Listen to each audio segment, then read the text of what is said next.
Buya, ini masalah amaratin sodakotin yang tadi dibahas.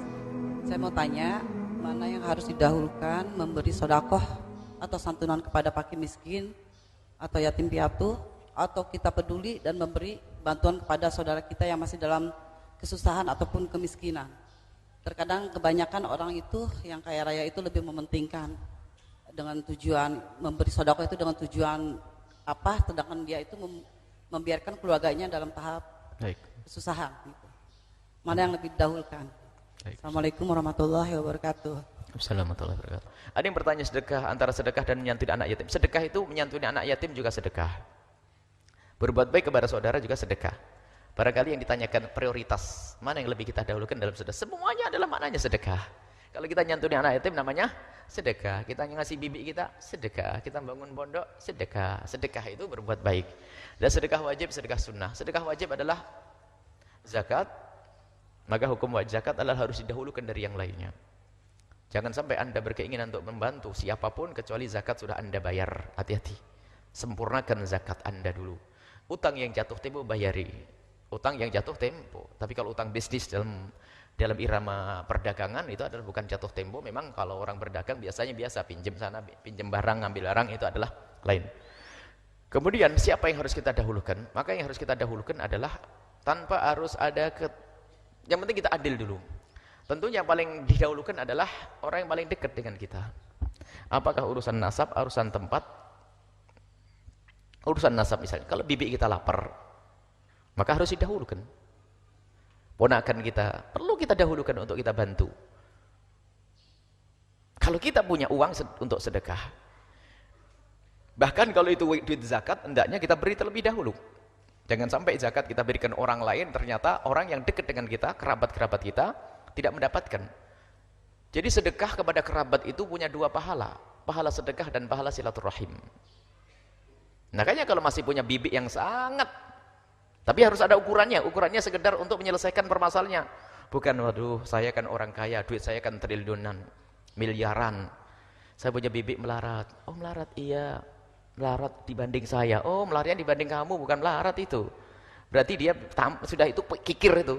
Sehingga apa? Bidiknya sudah cukup, tapi masih dibilang melarat terus. Oh enggak, kalau sudah cukup enggak perlu. Kita perlu sedekah.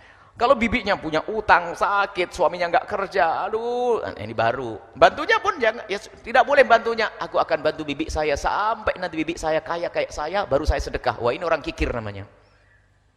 Nah ini bukan begitu. Bantu bibi, ponakan dan seterusnya. Dan Nabi pernah mengingatkan. Dan kita pun juga mengingatkan seperti Nabi pernah mengingatkan. Jangan sampai membantu al-bahjah akan tapi lupa dengan bibi. Jangan sampai bantu pada al-bahjah tapi lupa dengan ponakan. Kemudian ada lagi kesinambungan dalam kebaikan. Kalau Anda ingin membantu ponakan, bantuan dan sebagainya, jangan sekedar memberikan bantuan keuangan, tapi bantuan pendidikan. Kalau perlu, aku akan biayai kamu sekolah, tapi ingat sekolahnya yang benar, yang ada agamanya. Kalau tidak ada agamanya, nyuwun sewu, mohon maaf saya tidak akan bantu.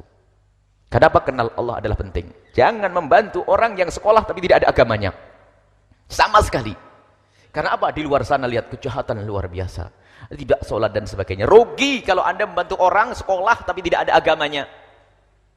Ini harus ditekankan mana ini. Karena apa? Membantu itu maknanya apa? Menyelamatkan orang agar dia punya pendidikan biar selamat. Tidak di dunia saja tapi di akhirat. Anda bantu keponakan. Misalnya ada orang Budi, saya pengen sekolah, pengen kuliah. Oh iya, dia fakir dan punya baik. Saya bantu dah, boleh. Kamu sekolah sampai dia manapun boleh. Tapi ingat, sekolah yang ada agamanya. Kalau tidak. Saya tidak akan bantumu. Karena apa? Aku juga pengen selamat. Kalau aku membiayaimu, tapi kau tidak kenal Allah, saya masuk surga, kau tarik ke neraka, saya enggak mau. Harus ada kesadaran di situ. Bibi pun dihimbau sambil memberi, kita himbau untuk bisa dekat kepada Allah Subhanahu wa Ta'ala. Mungkin sarana juga untuk kita dekat dengan mereka. Setelah itu kita punya kedekatan hati, sehingga mudah kita ajak ngaji, ajak ini. Jadi, family, kerabat, dan seterusnya. Baru setelah itu Anda berbuat baik. Pada seperti ini. Kemudian kebaikan mana? Anak yatim, perlu kita bantu nih. Tapi ingat, menyantuni anak yatim itu bukan memberikan santunan setahun sekali itu. Sebab anak yatim makannya tidak setahun sekali. Ini menyantuni anak yatim di bulan Muharram. Apa itu? Ambil anak yatim, biaya itu. Sekolahnya sampai selesai. Pondoknya sampai selesai. Santunan anak yatim setahun sekali. Suruh jejer 1 jam. Sampai kehausan lupa tidak dikasih air minum. Dibuka amplopnya 20.000. Sampai di rumah lapar 20.000 habis. Kita harus membuat satu perubahan budaya yang baru. Sekarang budaya mengambil anak yatim. Kalau ternyata Anda tidak bisa menyempurnakan pembiayaan untuk anak yatim, hanya bisa nyantui setahun sekali, bolehlah setahun sekali untuk transportasi kirim ke sini nanti. Anak yatimnya nanti kita buatkan tempat khusus mereka makan sekolah bener. Kalau sudah merasa punya surga, nggak butuh surga, nanti kami yang butuh surga dengan kawan-kawan nanti banyak saya serukan di sini. Nyantui di anak yatim setahun sekali. Nah, bukan. Ini contoh anak yatim. Ada yang fakir, diarahkan yang benar. Dan sebetulnya itu berangkat dari hati. Pandanglah mereka dengan hati. Anda tidak akan diam. Kemudian di sini ada kemanfaatan lagi. Ada pondok di sini, ada anak menuntut ilmu. Bagaimana kita mencetak ulama, mencetak orang-orang yang bakal membimbing umat dan seterusnya. Yang Anda titipkan di sini, lihat satu jengkal tanah yang Anda titipkan di sini digunakan untuk sujud, diinjak oleh orang-orang yang ahli sujud, orang beribadah.